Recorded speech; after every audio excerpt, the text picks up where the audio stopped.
weekend, everyone. It's Todd Staruch, the Horror Nerd, here at Pennsylvania Horror Con in Allentown, Pennsylvania. I am having a blast at the show today. I've gotten to speak with so many amazing people, and that trend is about to continue because I get to sit here with Lochlyn Munro. Lochlyn, how are you? I'm doing very well, staring at the lovely Eric Roberts behind the camera. He has been monitoring my interviews. I hope I'm passing the test. Yeah. Making sure he asks legal questions. So I'll try. Okay. So Lochlyn, what is it like the most about doing these shows? I think I'm always surprised with how vested the fan base is in the movies that I do, or movies in general, and it's always fun to see their perspective of the finished product of what I've been able to be part of to create, whether it be the movie in general or the characters that I've created for the film. And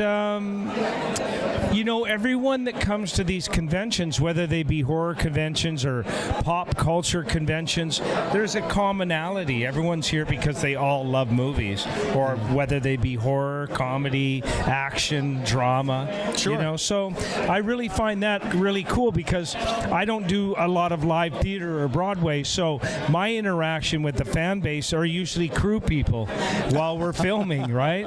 And so that's my audience. And crew get to the point where they just tune out.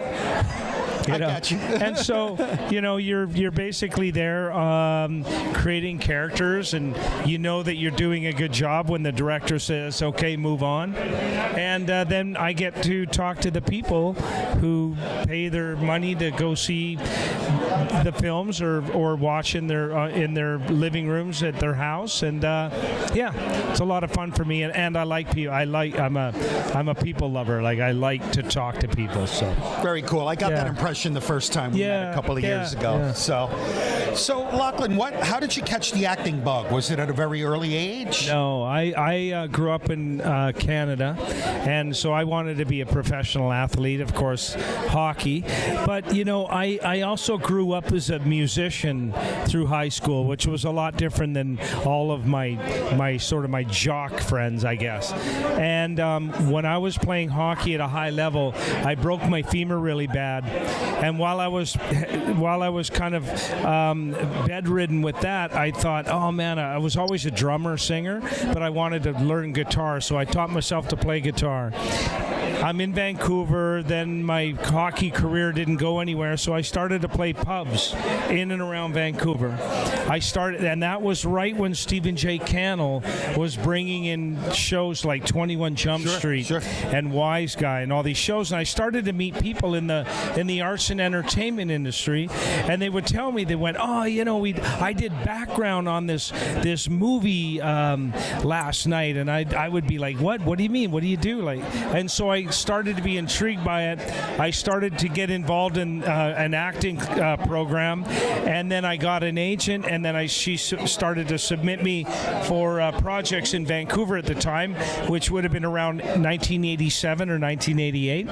And so my very first show that I ever booked was the first season of the TV show 21 Jump Street. Nice.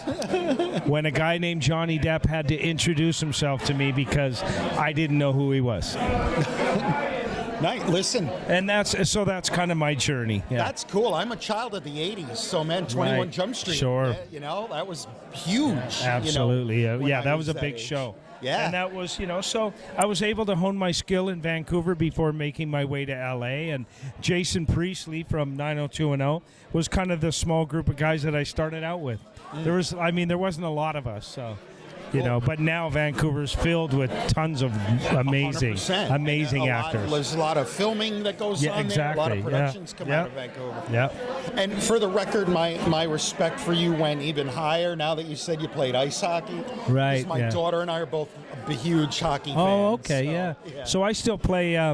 I play hockey with the Canuck Vancouver Canuck alumni team. Oh, cool. And I played for a lot of years at a pretty high level, and I love it. I love this. My favorite sport. Nice, nice. My daughter's too. Oh, good. You know, she became obsessed with hockey because I was a hockey fan. Okay, so, cool.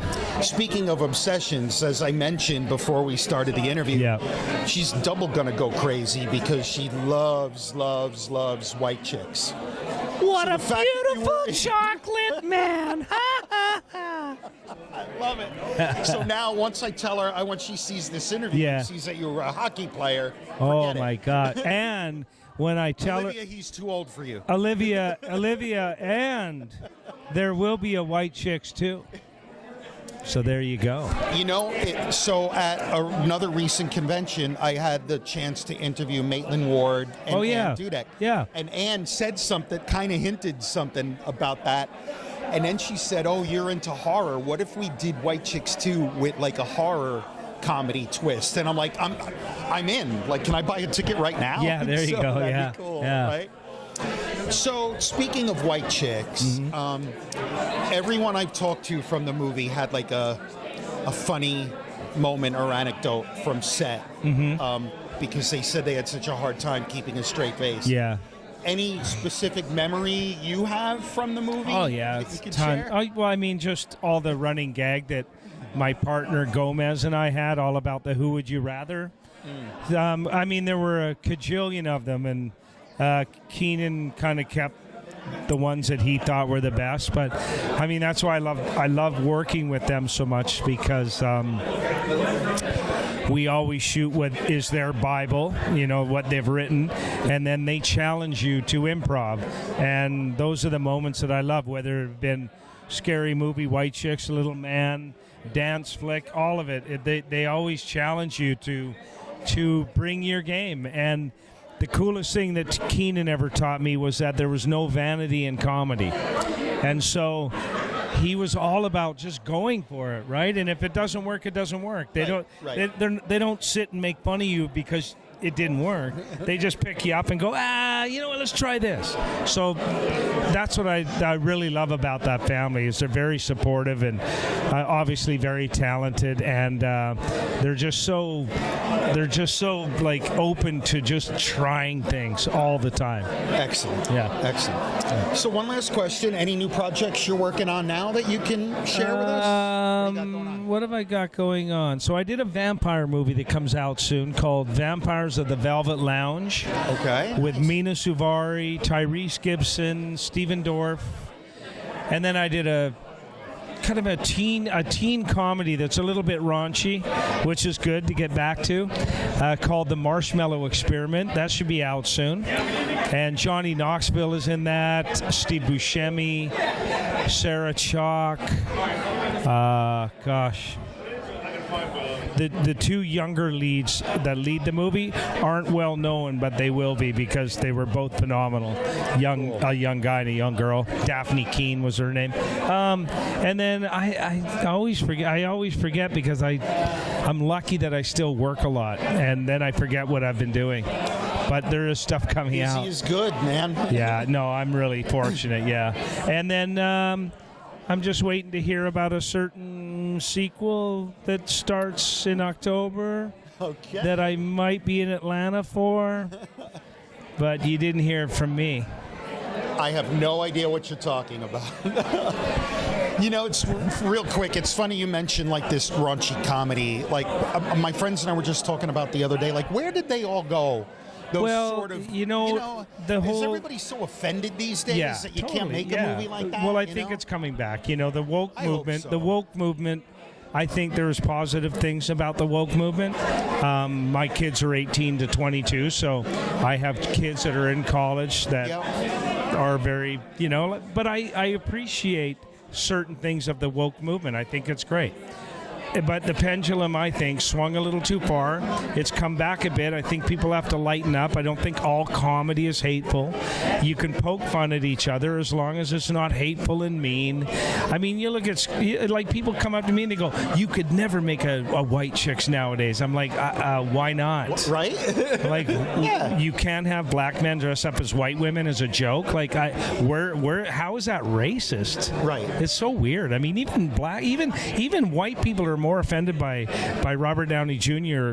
in Tropic Thunder than black people are. And I'm like, so what gives you the right to be offended when the black community thinks it's freaking hilarious? I don't know. Right. I mean, there was nothing wrong with that. I mean, I think they should do a brown chicks. They dress up as East Indian women, right? So I would see it. yeah, right. I would see it. Yeah, Very good. it is Good. Though they're going to edit the crap out of this, Eric. You know, We'll edit it. this is going to be about 8 seconds on your television. No, it's all good, man. I love hearing stories. I love finding about people's backgrounds and stuff. Lochlyn, thank you so much for a few pleasure. minutes of your All right. time. My pleasure. It was an absolute pleasure. Lochlyn Munro, everybody here at PA HorrorCon in Allentown, Pennsylvania. I'm Todd Staruch, the Horror Nerd, signing off. We'll see all of you in the next interview.